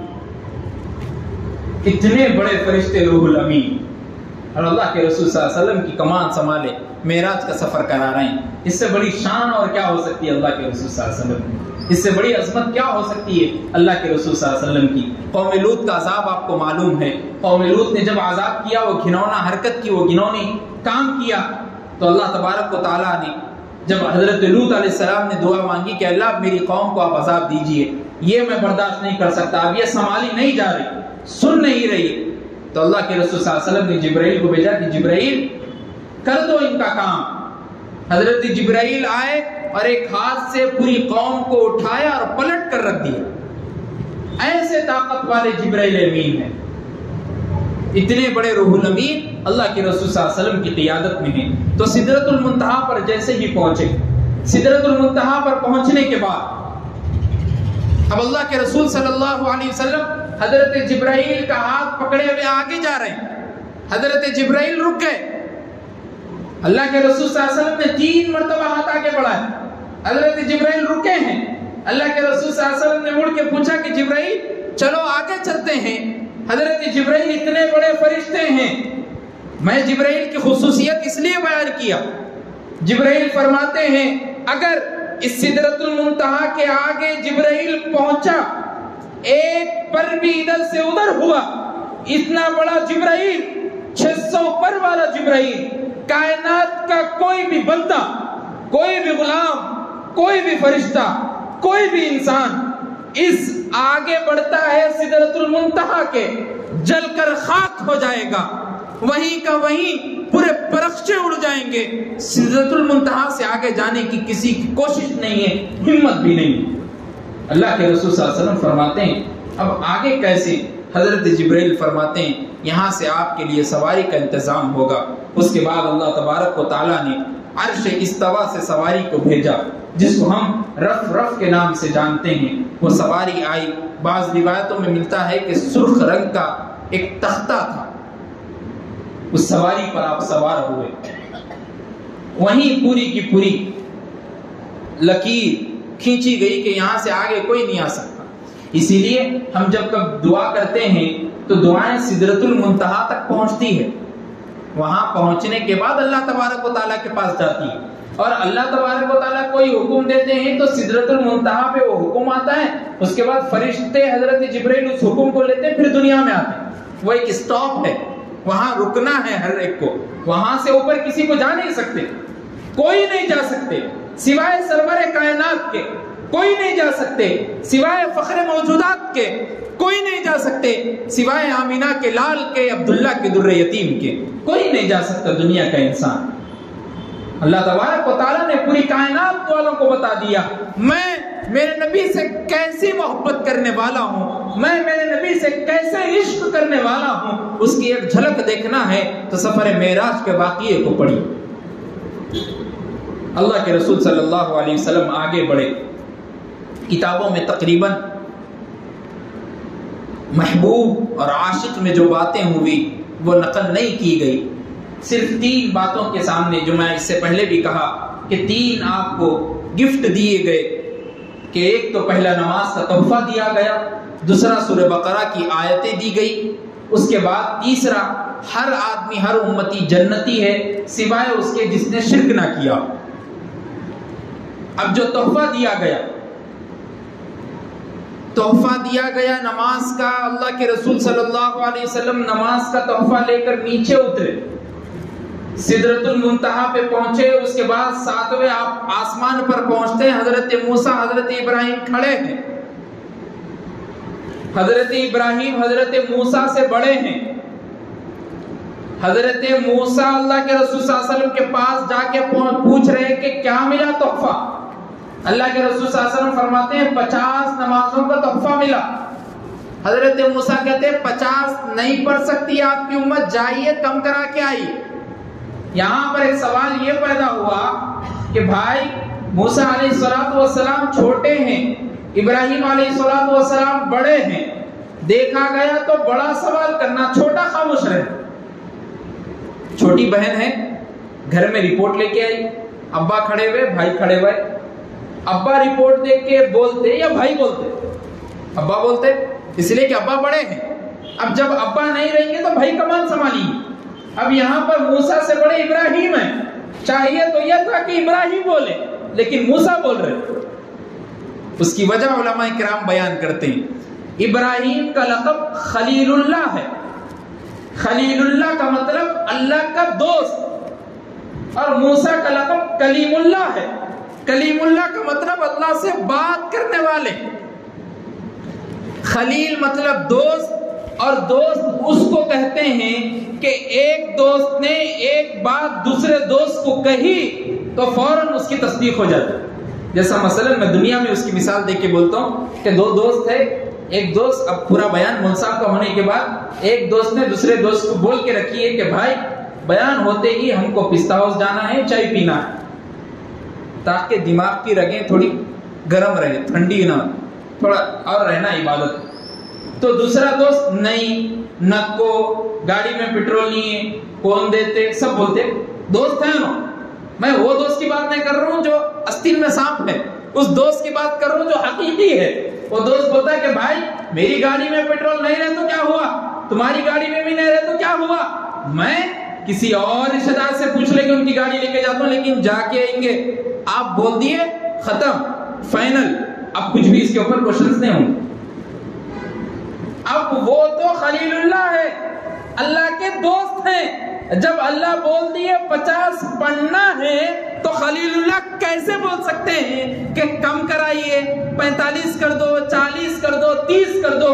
دوست ہے وہ، اللہ کے دوست ہے، اللہ بول دی کے بعد دوست سن لیے کہ چلو بس ٹھیک ہے۔ اب کلیم اللہ بازک ہے، اعتراض کرنے والے ہیں، بات کرنے والے ہیں، بات رکھنے والے ہیں۔ موسیٰ آگے بڑھے اور آگے بڑھ کے بولے کہ نہیں، آپ کی امت نہیں پڑھ سکتی، اس لیے کہ میری امت بنی اسرائیل تھی، اور بنی اسرائیل کے واقعات ہم پڑھتے ہیں، ان کو ایسے ایسے اللہ تبارک و تعالیٰ نے کھانے کے لیے چیزیں دی، آسانیاں پیدا کی، اس کے باوجود بھی ان لوگوں نے اسلام کو قبول نہیں کیا، موسیٰ کے اوپر بیعت نہیں کی، موسیٰ کی لائی ہوئی کتاب کو نہیں سنا، نہیں پڑھا۔ موسیٰ علیہ السلام خود قرآن مجید میں سورہ بقرہ میں موجود ہے، ان کے لیے منہ و سلوہ اتارا کرتے، کہ جنت کا دسترخوان بچھا کرتا تھا، بغیر موسم کا پھل ان کو ملتا تھا، اس کے باوجود بھی وہ لوگ نہیں سنتے تھے۔ موسیٰ کو معلوم تھا جب اتنی ساری چیزیں دینے کے باوجود بھی میری امت نہیں سنی، آپ کی امت کو یہ منہ و سلوہ بھی نہیں اترتا۔ 100 روپے جو کما کے لے کے گئے اسی 100 روپے میں کھانا ہے، تو آپ کی امت کہاں سے پڑھ سکتی؟ جائیے آپ کم کرا کے آئیے۔ اللہ کے رسول صلی اللہ علیہ وسلم نے حضرت موسیٰ کی بات کو سنتے ہوئے پھر آپ پہنچے، 45 ہوئی، پھر آئے، پھر آنے کے بعد پھر موسیٰ نے کہا کہ نہیں پڑھ سکتے، 40 ہوئی، 35 ہوئی، 30 ہوئی، 25، 20، 15، 10، 5 ہو گئی۔ جبھی بھی موسیٰ نے کہا کہ 5 بھی نہیں پڑھ سکتے، آپ جائیے۔ اللہ کے رسول صلی اللہ علیہ وسلم نے کہا نہیں، میں اب شرم آتی ہے کہ اللہ کے سامنے میں جاؤں اور یہ کہوں کہ میرے بندے، میری امت 5 نمازیں بھی نہیں پڑھ سکتی، میں نہیں جا سکتا۔ اتنے میں آسمان سے آواز آئی۔ سوچیے آپ، ہم کس نبی کے امتی ہیں؟ ہمارے واسطے اللہ کے رسول صلی اللہ علیہ وسلم نے کیسے کیسے تحفے لا کر امت کو دیے۔ اتنے میں آسمان سے آواز آتی ہے کہ نبی 5 ہے، لیکن پڑھنے والا اگر 5 پڑھیں گا تو میں 50 کا ثواب دوں گا۔ معمولی بات نہیں ہے، ایک نماز پڑھ رہے مطلب ایک نہیں، 10، 2 پڑھ رہے تو 2 نہیں، 20، 30، 50 نمازوں کا ثواب ہے 5 پڑھنے پہ۔ اللہ اتنے بڑے دینے والے ہیں، اللہ کے رسول صلی اللہ علیہ وسلم کی امت ہے، اس کے باوجود بھی نمازوں میں غفلت ہے۔ اللہ کے رسول صلی اللہ علیہ وسلم نے جب یہ بات سنی، آپ کی آنکھ سے آنسو جاری ہے۔ آپ فرماتے کہ اللہ، آپ نے میری مخلوق، میری امت کے لیے اتنا سارا احسان کر دیا۔ اس کے بعد علماء کرام بیان کرتے ہیں کہ اللہ کے رسول صلی اللہ علیہ وسلم جو 45، 30، 20 کرانے کے لیے بار بار گئے، وہ کیوں ہوا؟ حالانکہ اللہ تبارک و تعالیٰ کو تو سارا غیب کا علم ہے۔ اللہ کو جب معلوم ہی تھا یہ 50 5 ہونے والے ہیں تو پہلے ہی 5 دے دینا تھا، 50 دے کے کئی کو کرے ایسا۔ علماء کہتے ہیں کہ 50 دے کر 5 کرنے کی ایک وجہ یہ ہے کہ اللہ تبارک و تعالیٰ اپنے رسول کا دیدار کرنا چاہ رہے ہیں، اپنے عاشق کو بار بار دیکھنا چاہ رہے ہیں، اپنے محبوب کو بار بار دیکھنا چاہ رہے ہیں کہ اگر میرے محبوب کو 50 دی گئی تو میرے محبوب 45 کرانے آئیں گے، میں دیکھ لوں گا، دیدار ہو جائے گا، 40 کرانے آئیں گے، دیدار ہو جائے گا، 30 کرانے آئیں گے، دیدار ہو جائے گا۔ یہ نبی کی اللہ سے محبت ہے، اسی لیے اللہ تبارک و تعالیٰ نے قرآن مجید میں کہا قُلْ إِن كُنتُمْ تُحِبُّونَ اللَّهَ فَاتَّبِعُونِي، اگر تم اللہ سے محبت کرنا چاہتے ہو فَاتَّبِعُونِي، میری اتباع کرو، میری بات مانو۔ اگر میری اتباع کرو گے، میری بات مانو گے تو اللہ سے محبت خود بخود پیدا ہو جائے گی۔ یہ پورا سفر معراج تھا۔ اس میں کئی باتیں آپ کے سامنے اس لیے نہیں لائی گئی کہ وقت کی نزاکت بھی ہے، اور دوسری چیز ہم لگاتار بیانات میں، یوٹیوب وغیرہ میں اور دوسری جگہ جلسوں میں بھی، مساجد میں سنتے رہتے ہیں، تو وقتاً جو باتیں آپ کو کہنی ضروری سمجھی وہ باتیں آپ کے سامنے آئی۔ اللہ کے رسول صلی اللہ علیہ وسلم کو نماز کا تحفہ ملا۔ اس کے بعد آپ جب مسجد حرام میں آئے، مسجد حرام میں آنے کے بعد جب صبح ہوئی تو ام ہانی سے آپ نے تذکرہ کیا۔ ام ہانی نے کہا کہ یہ واقعہ آپ کسی کو مت بتائیے، ورنہ لوگ آپ کو شاعر اور مجنون کہہ کے بلائیں گے کہ کیسے یہ پاسبل نہیں ہے، یہ امپاسبل ہے۔ ایک آدمی راتوں رات مسجد حرام سے مسجد اقصی کیسے جا سکتا ہے؟ جانے کے لیے تو زمانے میں اونٹ اور گھوڑے کا سفر ہوا کرتا تھا، تو تقریباً 2 سے 3 مہینے ہوا کرتے تھے۔ ابھی بھی ہم ایروپلین سے سعودی عربیہ سے فلسطین کی اگر ایروپلین لیتے ہیں، ٹکٹ بنا کر جاتے ہیں، تو تقریباً آپ دیکھیے، میں نے سرچ کیا گوگل پہ، تو تقریباً 2 گھنٹے 40 منٹ 35 منٹ کا کچھ وقت ہو رہا ہے۔ تو ایک آدمی اس زمانے میں، ایسی سچویشن میں، ایسی ٹیکنالوجی کے دور میں بھی آ کے 2 گھنٹے سے زائد اس کو وقت ہو رہا ہے، 2 گھنٹے کے قریب وقت ہو رہا ہے۔ رسول کائنات صلی اللہ علیہ وسلم راتوں رات سفر کر کے آ گئے۔ اور بعض لوگ سوال یہ بھی کرتے ہیں کہ بھائی جب سفر معراج ہو رہا تھا، جب سفر معراج چل رہا تھا، یہ ساری منظر کی باتیں ہو رہی تھی، مشاہدات ہو رہے تھے، تو کیا اللہ کے رسول صلی اللہ علیہ وسلم کے لیے ٹائم کو، وقت کو روک دیا گیا تھا؟ سوال ہوتا ہے، کیا گھڑی رک گئی تھی، تھم گئی تھی؟ اس کا جواب علماء کرام نے یہ دیا ہے کہ اگر وقت رک جاتا، تھم جاتا، ٹائم وہیں رہ جاتا تو کوئی بڑی بات نہیں تھی، ہر مرتبہ معراج ہو سکتا تھا۔ ٹائم کو ہی روک دیے، دنیا کو ہی روک دیے، نبی کو بار بار بلایا جا سکتا تھا، ٹائم کو چلاتے ہوئے نبی کو بلایا گیا۔ اس لیے عثمان غنی رضی اللہ تعالیٰ عنہ فرماتے ہیں، اس زمانے میں ایک مرتبہ جب اللہ کے رسول صلی اللہ علیہ وسلم کا معراج کا سفر ہوا تو میں نے آسمان پر روشنی دیکھی، ایسی روشنی دیکھی میرے دل میں خیال آیا کہ کیا قیامت آ گئی؟ میں بستر سے اٹھنا چاہ رہا ہوں لیکن میرا بدن اس بات کی گواہی نہیں دے رہا ہے۔ اتنے میں میری آنکھ لگ گئی۔ بعد میں جب میں نے سنا تو مجھ کو معلوم ہوا کہ اللہ کے رسول صلی اللہ علیہ وسلم کی وہ نورانیت تھی جو میری آنکھوں کو جگمگا رہی تھی۔ اللہ کے رسول صلی اللہ علیہ وسلم کا یہ معجزہ، کتنا بھی بڑا ٹیکنالوجی والا دور آؤ، کتنے بھی بڑے سائنسداں پیدا ہو جاؤ، اس واقعے کو جب بھی پڑھیں گے، جب بھی دیکھیں گے، ان کے رونگٹے کھڑے ہو جائیں گے، ان کے دماغ کے پرخچے اڑ جائیں گے، ان کی دماغ کی نسیں، ان کی سوچ یہ سوچنے پہ مجبور ہو جائے گی کہ ایک آدمی راتوں رات کیسے پہنچ سکتا ہے۔ کفار مکہ نے دوسرے دن آپ سے سوال بھی کیا کہ تم تو اتنے دنوں سے صرف توحید کو بتا رہے تھے، پیغام توحید کو بتا رہے تھے، اب اچانک ایسی باتیں بہکی باتیں کر رہے۔ تو کفار مکہ نے، ابو جہل نے، بہت سارے لوگوں نے سوال کیا کہ چلو ان سے پوچھتے ہیں، جو آدمی مسجد اقصی جا کر آیا ہے وہ آدمی سامنے آ جائے تاکہ ہم اس کے بارے میں مسجد اقصی سے پوچھنا ہے۔ اللہ کے رسول صلی اللہ علیہ وسلم سے سوالات ہو رہے۔ کیا سوالات ہو رہے کہ بتاؤ مسجد اقصی میں کتنے دروازے ہیں، بتاؤ مسجد اقصی میں کتنی کھڑکیاں ہیں، بتاؤ مسجد اقصی میں رائٹ والی طرف کتنی کھڑکیاں ہیں، لیفٹ والی طرف میں کتنی کھڑکیاں ہیں۔ اور اللہ کے رسول صلی اللہ علیہ وسلم کا دیکھیے، اللہ تبارک و تعالیٰ نے پوری مسجد اقصی کو آپ کے سامنے کر دیا، اور رسول کریم صلی اللہ علیہ وسلم مسجد اقصی کو دیکھ رہے ہیں اور بتا رہے ہیں۔ سامنے والے کفار نے جب یہ دیکھا کہ صحیح بتا رہے ہیں تو ابو جہل اور بعض لوگوں نے جبھی بھی نہیں سنا، نہیں یہ بہکی باتیں ہو رہی ہے۔ اتنے میں وہ مارکیٹ کی طرف نکلے، تاجروں کے پاس پہنچے، ابو بکر صدیق کے پاس پہنچے، جا کر کہا کہ فلاں آدمی نے راتوں رات مسجد حرام سے مسجد اقصی تک جانے کا سفر کا وعدہ کیا ہے، اور وہ کہتا ہے کہ ہم یہاں پر جا کے سفر کیے۔ ابو بکر صدیق نے کہا کہنے والے کون ہیں؟ ابو جہل نے کہا کہنے والے وہی محمد جن کو آپ محمد کے نام سے یاد کرتے ہیں۔ ابو بکر صدیق نے کہا صدقت صدقت صدقت، انہوں نے سچ کہا ہے، اگر ان کے علاوہ کوئی اور ہوتا تو ابو بکر نہیں مانتے۔ اسی لیے ابو بکر کو اللہ کے رسول صلی اللہ علیہ وسلم نے صدیق کا لقب دیا کہ بن دیکھے آپ نے سچائی ہونے کی گواہی دے دی۔ اللہ کے رسول صلی اللہ علیہ وسلم نے نماز جیسا تحفہ ہم کو لا کر دیا، ہم کو سیکھنا ہے، ہم کو پڑھنا ہے۔ اللہ کے رسول صلی اللہ علیہ وسلم نے فرمایا قرۃ عینی فی الصلاۃ، نماز میری آنکھوں کی ٹھنڈک ہے، نماز کو پڑھا کریے۔ نماز، اللہ کے رسول صلی اللہ علیہ وسلم فرماتے ہیں، اعلیٰ حضرت امام احمد رضا خان بریلوی علیہ الرحمہ نے فتاویٰ رضویہ میں فتویٰ بھی لکھا ہے کہ ہمارے اور کفر کے درمیان فرق نماز ہے، ہمارے اور کفر کے درمیان فرق نماز ہے۔ اگر کوئی آدمی نماز کو ادا نہیں کرتا تو اس کے بارے میں فتویٰ دینا بھی ضروری ہے کہ وہ چاہے کیا ہے نہیں مانتا۔ نماز مومن کا ہتھیار ہے۔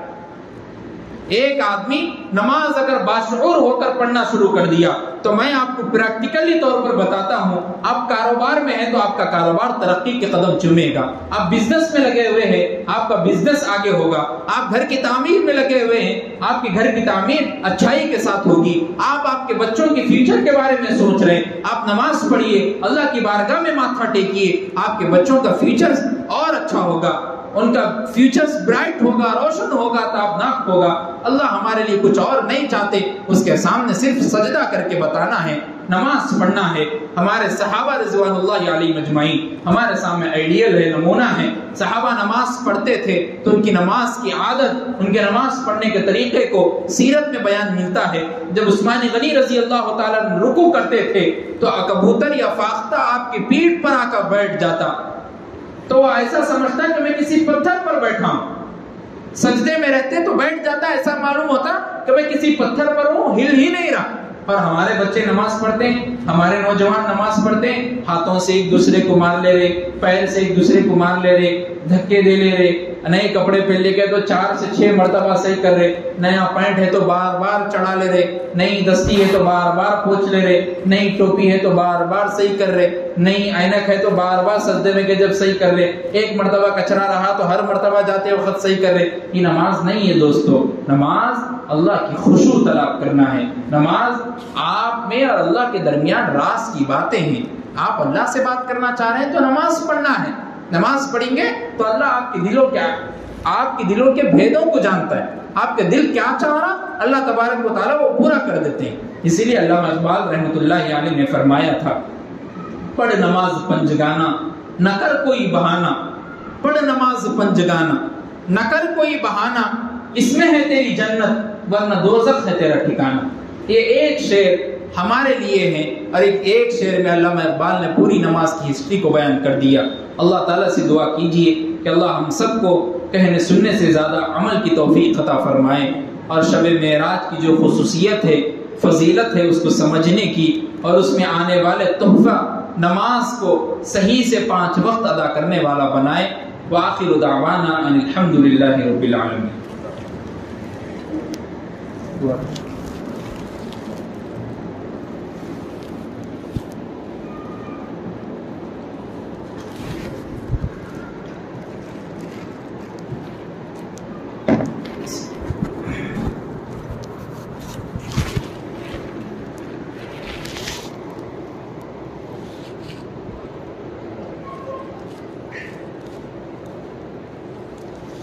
الحمد لله رب العالمين اللهم صل وسلم وبارك على سيدنا محمد وبارك وسلم ربنا آتنا في الدنيا حسنة وفي الآخرة حسنة وقنا عذاب النار ربنا إننا سمعنا مناديا ينادي للإيمان أن آمنوا بربكم فآمنا ربنا فاغفر لنا ذنوبنا وكفر عنا سيئاتنا وتوفنا مع الأبرار ربنا لا تجعلنا فتنة للقوم الظالمين ونجنا برحمتك من القوم الكافرين رب اجعلني مقيم الصلاة ومن ذريتي ربنا وتقبل دعاء ربنا اغفر لي ولوالدي وللمؤمنين يوم يقوم الحساب اللهم إنا نسألك موجبات رحمتك وعزائم مغفرتك والغنيمة من كل بر والسلامة من كل إثم لا تدع لنا ذنبا إلا غفرته ولا هما إلا فرجته ولا حاجة هي لك رزقا إلا قضيته يا أرحم الراحمين یا اکرم الاکرمین۔ اے پاک پروردگار ہمارے گناہوں کو معاف فرما۔ اے مولا رات کے اندھیرے میں، دن کے اجالے میں، جانے میں جتنے بھی گناہ ہم سے سرزد ہوئے ہو مولا، ان گناہوں کو معاف فرما۔ اے مولا ہمارے صغیرہ کبیرہ گناہوں کو معاف فرما۔ اے مولا ہم آپ کے سامنے بھیک مانگتے ہیں مولا۔ اے مولا آپ ہی دینے والے ہیں، آپ کے علاوہ کوئی اور دے نہیں سکتا مولا۔ اے مولا ہمارے گناہوں کو معاف فرما دیجیے۔ اے مولا ہمارے گناہوں کو معاف فرما دیجیے۔ ہم گندے ہیں مولا، پھر بھی آپ کے بندے ہیں مولا۔ اے مولا آپ کی رحمت کا آسرا ہم پر کر دیجیے۔ اے مولا ہمارے گناہوں کو معاف فرما دیجیے۔ اے مولا جتنے مسلمان پریشان حال ہیں ان کی پریشانیوں کو دور فرمائیے۔ اے مولا جتنے مسلمان پریشان حال ہیں ان کی پریشانیوں کو دور فرمائیے۔ اے مولا جتنے مسلمان قرضوں میں ڈوبے ہوئے مولا، غیب سے ان کی قرضے کی ادائیگی کو پوری کر دیجیے۔ اے مولا غیب سے ان کی قرضے کی ادائیگی کو پوری کر دیجیے۔ اے مولا میدان محشر میں ہمارے لیے آسانی کر دیجیے۔ اے مولا قبر کے عذاب سے بچائیے۔ اے مولا ہمارے اندر اتنی طاقت نہیں ہے مولا۔ اے مولا سرور کائنات صلی اللہ علیہ وسلم کو جو عذابات، جو مشاہدات آپ نے کرائے، اے مولا ہمارے اندر اتنی طاقت نہیں ہے کہ ہم برداشت کر سکیں۔ اے مولا ہمارے جسم میں اتنی قوت نہیں ہے کہ ہم برداشت کر سکیں، اسی لیے آپ سے بھیک مانگتے ہیں مولا۔ اے مولا آپ کے سامنے اپنے دامن کو پھیلاتے ہیں مولا۔ اے مولا ہمارے گناہوں کو معاف فرما دیجیے۔ اے مولا آپ ہی تو معاف کرنے والے ہیں، آپ کے علاوہ کون اور ہے مولا۔ اے مولا آپ ہی حی قیوم ہے مولا۔ اے مولا آپ ہی رحمان و رحیم ہے مولا۔ اے مولا رحم کر دیجیے نا مولا۔ اے مولا معاف فرما دیجیے نا مولا۔ اے مولا ہم قبر کے عذاب سے ہماری حفاظت فرمائیے، ہم برداشت نہیں کر سکتے مولا۔ قبر میں ہم کو ڈالا جائے گا تو منکر نکیر کے سوالات ہم پر آسان فرما دیجیے، جوابات نہیں دیے گئے تو دوزخ کے عذابات قبر سے شروع ہو جائیں گے مولا۔ ہم احادیث میں پڑھتے رہتے ہیں، ہم خطیبوں کے زبان سے سنتے رہتے ہیں، پھر بھی ہماری زبان پر، ہمارے جسم پر جوں تک نہیں رینگتی۔ ہم کتنے نافرمان ہیں مولا۔ اے مولا فرما بردار بنا دیجیے مولا۔ اے مولا فرما بردار بنا دیجیے مولا۔ اے مولا فرما بردار بنا دیجیے مولا۔ اس زمانے کے حساب سے ہم جس زمانے میں رہ رہے ہیں گناہوں میں مبتلا ہے مولا۔ اتنے گناہ ہمارے ہیں کہ ہمارا دل سیاہ ہو چکا ہے مولا۔ اے مولا ہم آپ سے بھیک مانگتے ہیں مولا۔ اے مولا ہمارے دل کو صاف کر دیجیے، شفاف کر دیجیے۔ ہم نمازیں پڑھتے ہیں تو ہمیں خود نہیں معلوم ہوتا کہ مولا ہماری نمازیں قبول ہوتی ہے یا بھی نہیں۔ اے مولا آپ ہی کو معلوم ہے۔ اے مولا ہماری نمازوں کو بھی قبول فرمائیے۔ اے مولا ہمارے سننے کو بھی قبول فرمائیے۔ اے مولا نوجوان بچے بیٹھے ہیں نوجوان لوگ بیٹھے ہیں مولا، ان کے بیٹے ہیں، ان کی بیٹیاں گھروں میں موجود ہیں مولا، اے مولا ان کو اسلام کی خاطر جینے اور مرنے والا بنائیے، اے مولا ان کے اندر عاشق رسول بنائیے، اے مولا ان کے اندر سچا عاشق رسول بنائیے، اے مولا رسول کریم صلی اللہ علیہ وسلم کی سنتوں کو زندہ کرنے والا بنائیے، اے مولا ہم صرف نام کے عاشق ہیں مولا، کام کے عاشق نہیں ہے مولا، اے مولا کام کے عاشق بنا دیجئے نا مولا، اے مولا کام کے عاشق بنا دیجئے، اے مولا سرور کائنات صلی اللہ علیہ وسلم کی شان اقدس میں گستاخیاں ہو رہی ہے مولا، اے مولا ہمارے کان سنتے ہیں تو برداشت نہیں کر سکتے مولا، اے مولا ہم کر بھی کیا سکتے ہیں، آپ سے دعائیں مانگ سکتے ہیں، آپ کے سامنے ہاتھ اٹھا سکتے ہیں، آپ تو ساروں کے بادشاہ ہیں، آپ مالک الملک ہیں، آپ اگر کن کا اشارہ کر دیں تو وہ چیز فیکن ہو جائیں، اے مولا ہم ہاتھ اٹھا کر دعا مانگتے ہیں، اے مولا جن لوگوں نے یہ کام کیا، جن لوگوں نے جرم کا ارتکاب کیا ان کو سزا آپ دیجئے مولا، اے مولا ان کو سزا آپ دیجئے، دیکھنے والی آنکھیں ہماری ہوں گی، سزا دینے والی ذات آپ ہوگی، اے مولا ہماری دعاؤں کو قبول فرما لیجئے، اے مولا ہماری دعاؤں کو قبول فرما لیجئے، اے مولا ہمیں جنت الفردوس میں اعلیٰ سے اعلیٰ مقام عطا فرمائیے، اے مولا جنت الفردوس میں اعلیٰ سے اعلیٰ مقام عطا فرمائیے، اتنی حسین و جمیل جنت ہمارے لیے تیار کی گئی، اس کے باوجود بھی ہم گناہوں میں مبتلا ہو کر، نافرمانیوں میں مبتلا ہو کر، والدین پیرنٹس کی بات نہیں سن کر، ٹیچرز اور پڑھانے والوں کی باتیں نہیں سن کر، بڑوں کا ادب نہیں کر کے، آپ کی تعلیمات کے، آپ کے رسول کی تعلیمات کو نہیں سن کر، نہیں سمجھ کر جہنم میں جانا چاہ رہے ہیں مولا، اے مولا ہم ناسمجھ ہیں، ہم پاگل ہیں مولا، اے مولا آپ ہمیں آپ کا بنا دیجئے مولا، اے مولا آپ ہمیں آپ کا بنا دیجئے مولا، اے مولا جنت الفردوس میں ہمیں عطا فرمائیے، اے مولا ہمارے لیے بھی جگہ بنا دیجئے، ہمارے لیے بھی جگہ بنا دیجئے، اس میں معصوم بچے ہاتھ اٹھائے ہیں مولا، بوڑھے ضعیف حضرات ہاتھ اٹھائے ہیں مولا، اے مولا ان کے واسطے سے بھی ہماری دعائیں قبول کر لیجئے، اے مولا ان لوگوں میں کئی نیک لوگ، کئی نیک بندے آپ کے چھپے ہوں گے جو رات میں اٹھ کر تہجد کے وقت آپ کے ہاتھ میں بارگاہ میں ہاتھ اٹھا کر دعائیں مانگتے ہوں گے، اے مولا ان کی دعاؤں کے پیش نظر ہماری بھی دعا قبول فرما لیجئے، اے مولا ہماری بھی دعاؤں کو قبول کر لیجئے، اے مولا جتنے مسلم بچیاں گھروں میں بیٹھی ہیں مولا، بالغ بچیاں گھروں میں بیٹھی ہیں مولا، ان کے لیے صحیح سالم حضور پاک صلی اللہ علیہ وسلم کی سنتوں پر عمل کرنے والا جوڑا ان کو عطا فرمائیے، اے مولا حضور پاک صلی اللہ علیہ وسلم کی سنتوں کو زندہ کرنے والا بنائیے، اے مولا حضور پاک صلی اللہ علیہ وسلم سے سچی محبت کرنے والا بنائیے، اے مولا 5 وقت کا نمازی بنائیے، 5 وقت نمازی بنائیے، اے مولا 5 وقت نمازی بنائیے، مؤذن کی اذان ہمارے کانوں تک پہنچتے ہی ہمارا دل یہ چاہے کہ ہم آپ کی بارگاہ میں سجدہ کریں، ایسا ہمیں بنا دیجئے، اے مولا ہمیں معلوم نہیں کب ہماری موت آئے گی، اے مولا ہمیں معلوم نہیں فرشتہ کب ہماری روح کو کھینچنے کے لیے آئے گا، پھر بھی ہم ایٹیٹیوڈ، غرور، تکبر میں رہ کر زندگی گزار رہے ہیں مولا، حالانکہ آپ کو غرور پسند نہیں، آپ کو تکبر پسند نہیں، آپ کو ایٹیٹیوڈ پسند نہیں، اس کے باوجود بھی ہم یہ کاموں میں مبتلا ہیں مولا، معاف فرما دیجئے نا مولا، اے مولا آپ کے نبی کے محبوب کے امتی ہیں مولا، اس کے صدقے میں معاف فرما دیجئے، اے مولا رسول کریم صلی اللہ علیہ وسلم کے صدقے طفیل میں ہماری دعاؤں کو قبول کر لیجئے، اے مولا جو مانگا ہے وہ بھی عطا فرمائیے، جو مانگنے سے رہ گیا ہو وہ بھی عطا فرمائیے، اللہم صلی وسلم وبارک علی سیدنا محمد وبارک وسلم، سبحان ربک رب العزت عما یصفون وسلام علی المرسلین والحمد للہ رب العالمین۔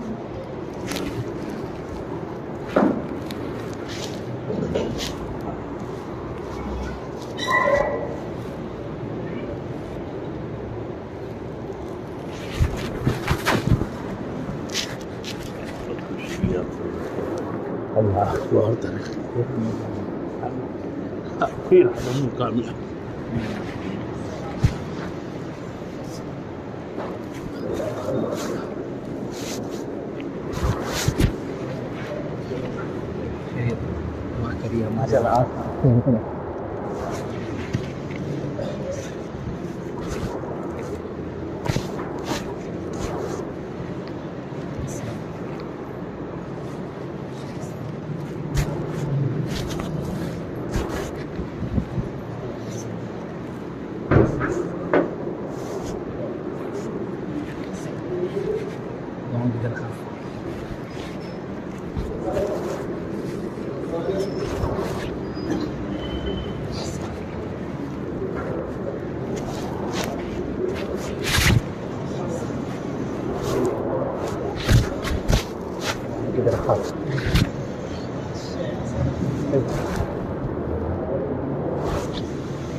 محمد عفان